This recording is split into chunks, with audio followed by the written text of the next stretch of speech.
Sepertinya profesor dan para petinggi pemerintah Malaysia masih terus berkeras hati untuk membuat bahasa Melayu dianggap oleh dunia, atau seluruh dunia mengakui bahwa bahasa Melayu sangat diidolakan, khususnya bahasa Melayu Malaysia. Akan tetapi, ternyata, bahasa Melayu Malaysia amat sangat memprihatinkan. Entah kenapa Malaysia mengajukan bahasa Melayu untuk dijadikan bahasa ASEAN. Dan Menteri Pendidikan Indonesia pun menolaknya, lalu mengatakan, jika ingin diajukan, bahasa Indonesia lah yang lebih pantas. Lalu mereka berkata, bahwa Presiden Jokowi mengiyakan, atau merestui. Ternyata mereka, Malaysia, salah mengartikan ucapan Presiden Jokowi. Karena yang Presiden Jokowi iakan atau restui itu, hanya mempersilahkan saja, mempersilahkan jika ingin mengajukan bahasa Melayu, ya silahkan saja. Dan Indonesia pun ingin mengajukan bahasa Indonesia untuk dijadikan bahasa ASEAN.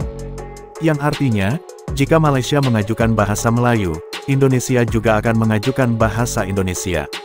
Dan siap bertarung dalam penggunaannya, siapa yang lebih banyak penggunanya.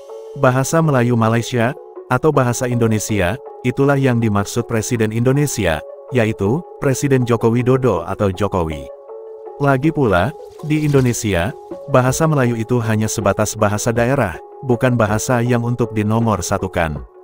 Jika ingin mengajukan, yang pastinya bahasa resmi negara Indonesia, yaitu bahasa Indonesia. Lalu mereka pun mengelak atau beralasan lagi, bahwa yang mereka maksud bahasa Melayu adalah bahasa Melayu Indonesia. Jelas saja Indonesia dan seluruh rakyatnya, meresponnya dengan keras atau marah. Karena, tidak ada yang namanya bahasa Melayu Indonesia, yang ada hanyalah bahasa Indonesia. Mereka menganggap bahasa Indonesia sama saja dengan bahasa Melayu, karena mempunyai unsur dari bahasa Melayu. Sungguh memalukan dan amat sangat bodoh, jika menganggap bahasa Indonesia sama saja seperti bahasa Melayu. Lalu digabungkan menjadi bahasa Melayu Indonesia. Mereka berpikir bahwa bahasa Indonesia hanya mengganti nama, ketika mengikrarkan Sumpah Pemuda, pada tanggal 28 Oktober tahun 1928. Katanya, nama bahasa Melayu diganti menjadi bahasa Indonesia. Sungguh teramat sangat bodoh sekali.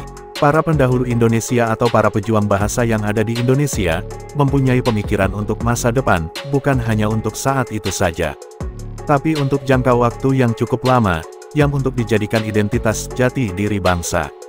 Yaitu, bangsa Indonesia, dengan berbahasa Indonesia, untuk jika suatu hari nanti Indonesia merdeka. Negara Indonesia bukanlah negara Malaysia, yang selalu mengganti-ganti nama bahasa. Malaysia selalu mengganti-ganti nama bahasa itu sudah terbukti. Dari bahasa Melayu, berganti menjadi bahasa Malaysia, lalu berganti lagi ke bahasa Melayu, dan lalu berganti lagi menjadi bahasa Malaysia, lagi-lagi berganti lagi ke bahasa Melayu. Jadi, negara Malaysia sudah berkali-kali mengganti nama bahasa. Jika demikian, barulah pantas dikatakan hanya mengganti nama, karena tidak mempunyai pendirian untuk sebuah nama bahasa kenegaraan. Kalian para profesor-profesor Malaysia dan para petinggi pemerintahan Malaysia, kalian harus tahu bahwa negara Indonesia terdiri dari berbagai pulau, suku atau kaum, adat dan tradisi yang berbeda, juga sifat yang berbeda-beda, bahkan bahasa yang berbeda-beda. Semua bersatu untuk membentuk negara Indonesia. Semua bersatu untuk berjuang demi kemerdekaan Republik Indonesia. Bahkan, untuk bahasa pun bersatu untuk membentuk dan menciptakan bahasa Indonesia. Jadi di dalam bahasa Indonesia, bukan hanya bahasa Melayu saja, tapi hampir seluruh wilayah Indonesia yang memiliki bahasa di daerahnya, ikut turut serta, membentuk, mendirikan dan menciptakan bahasa Indonesia. Jadi itu sudah hal yang wajar dan lumrah, jika diberi nama bahasa Indonesia. Karena, bahasa Indonesia, milik seluruh rakyat Indonesia, dan dikembangkan oleh seluruh rakyat Indonesia, yang mempunyai identitas bahasanya masing-masing, tidak seperti Malaysia, yang hanya kaum Melayu sajalah yang mempunyai hak atas nama bahasa resminya. Berdasarkan realiti atau kenyataan, bahwa bahasa Melayu adalah bahasa terbesar di Asia Tenggara. Jumlah penutur, lebih kurang 300 juta. Sekitar 40% lebih. Artinya penutur yang berada di Asia Tenggara paham. Dan negara yang utama adalah ASEAN pun, Indonesia, Malaysia, Brunei Darussalam, bahkan Singapura, semua meletakkan bahasa Melayu sebagai bahasa kebangsaan masing-masing. Ya. Kita ada rakan-rakan dari Kampuchia sebagai contoh, Laos, Myanmar, Vietnam, mungkin Papua, New Guinea, Timor Leste. Itu sebenarnya juga sebagainya ada penduduk yang memang dapat betul bahasa Melayu. Jadi atas dasar itu, pernyataan Perdana Menteri itu pun sangat lunak dan sangat tawaduk. Itu bahasa resmi kedua ASEAN, tidak terus dikatakan dilonjakkan bahasa rasmi ASEAN. Bahasa resmi kedua dengan harapan satu masa akan jadi bahasa rasmi ASEAN. Dan ini sebenarnya satu pernyataan yang berdasarkan, saya katakan, realiti penerimaan, kerana seperti kata yang berhormat Perdana Menteri kita, negara-negara lain pemimpin dipercakapkan dalam bahasa masing-masing. Laos, Kampuchea, bahasa Khmer, bahasa Vietnam. Jadi mengapa tidak bahasa Melayu termasuk yang dikatakan bahasa Indonesia itu diangkat jadi salah satu bahasa utama ASEAN? Dalam soal ini timbul barangkali salah paham ataupun saya katakan terus sebagai sentimen kenegaraan yang dikatakan bahasa Indonesia itu asalnya bahasa Melayu, dan ini diakui oleh almarhum Presiden Soekarno bersama Benyamin, antara yang menggerakkan kebangkitan kemerdekaan negara Indonesia.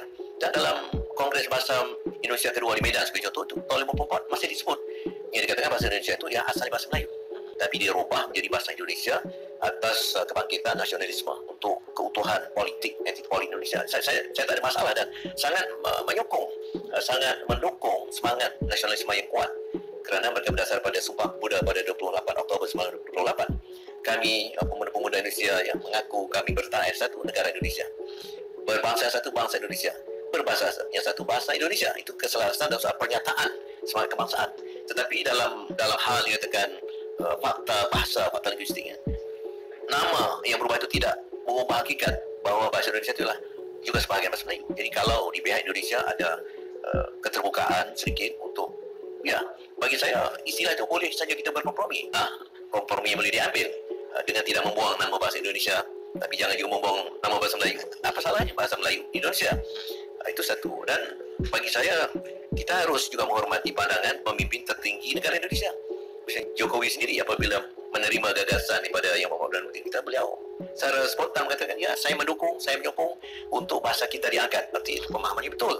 Tapi yang lain saya kira itu bukan tidak paham, tapi mungkin soal sentimen kenegaraan.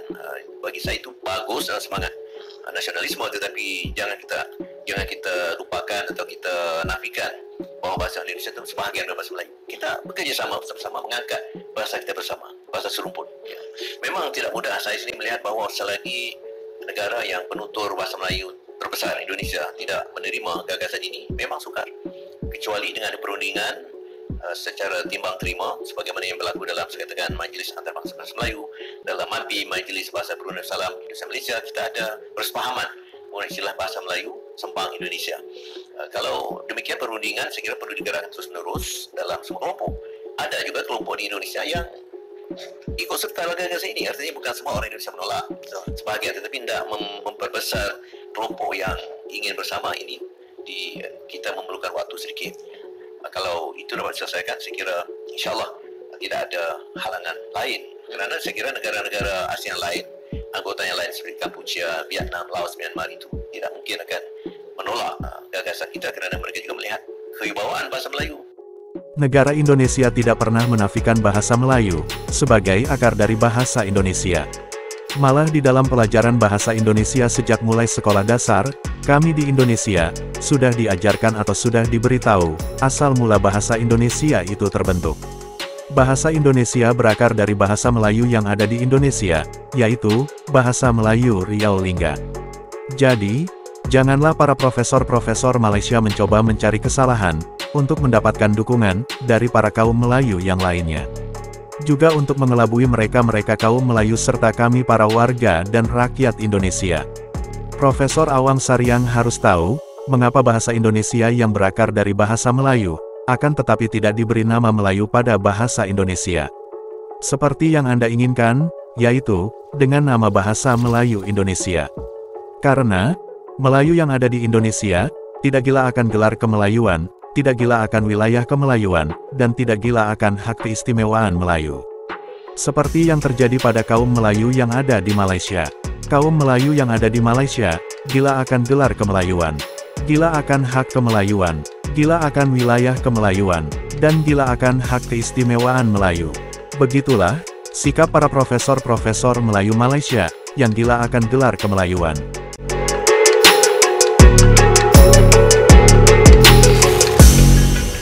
Menggunakan cara yang bermartabat, ya, bahasa Indonesia menjadi bahasa internasional, kami secara gencar mengajarkan MIPA sekarang ini sudah ada di 50 negara.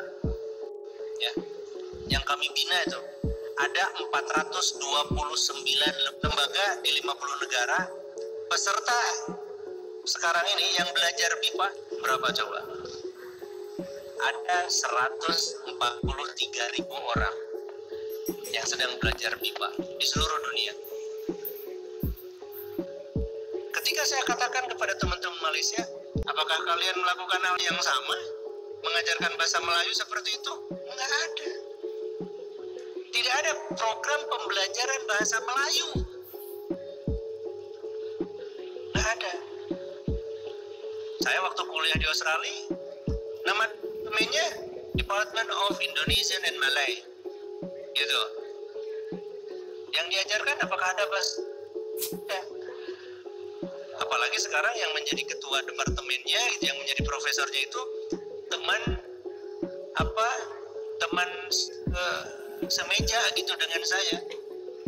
Ada Profesor Julian Mili namanya. Istrinya orang Batak, ya. Dia fasih sekali bahasa Indonesia. Jadi mengajarkannya bahasa Indonesia, bukan mengajarkan bahasa Melayu. Jadi tidak bisa kita mengatakan bahasa Indonesia sama dengan bahasa Melayu. Bahasa Melayu bergerak ke satu sisi, bahasa Indonesia bergerak ke sisi lain. Tidak pernah kita akan pungkiri bahwa bahasa Indonesia bersumber dari bahasa Melayu. Itu benar 100%. Tidak boleh disalahkan. Ada yang mengatakan dari Melayu Riau, ya, dari Kepri. Ada yang mengatakan dari Provinsi Riau. Ada yang mengatakan dari Kepulauan Riau. Ada yang mengatakan dari Barus, ya, itu Barus itu di Sumatera Utara, berbatasan itu dengan Sumatera Barat. Ya. Bahasa Indonesia itu berkembang dari pengayaan melalui bahasa daerah, dari bahasa Jawa, dari bahasa Sunda, bahasa Batak, dari bahasa Sasak, dari bahasa Mbojo, dari bahasa macam-macam, ya, dari Sabang sampai Merauke. Ini yang tidak terjadi kepada bahasa Melayu. Di kita, bahasa Melayu statusnya adalah satu di antara 718 bahasa daerah. Karena apa? Bahasa nasional kita bahasa Indonesia. Bahasa daerah kita 718, salah satunya bahasa Melayu. Begitu. Sistem ejaan bahasa Indonesia berbeda dengan sistem ejaan bahasa Melayu. Tata bahasa kita, bahasa Indonesia, berbeda dengan tata bahasa Melayu.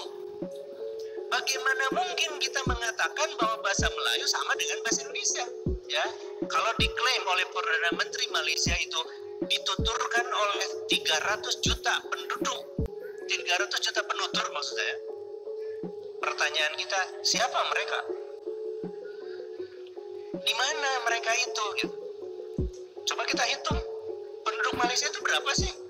Dia mengklaim orang yang bertutur bahasa Indonesia sebagai penutur bahasa Melayu.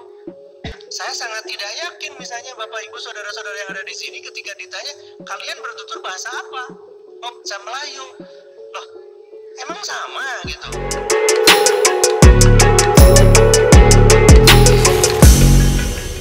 Cukup sekian pembahasan dari kami. Terima kasih, sampai jumpa lagi.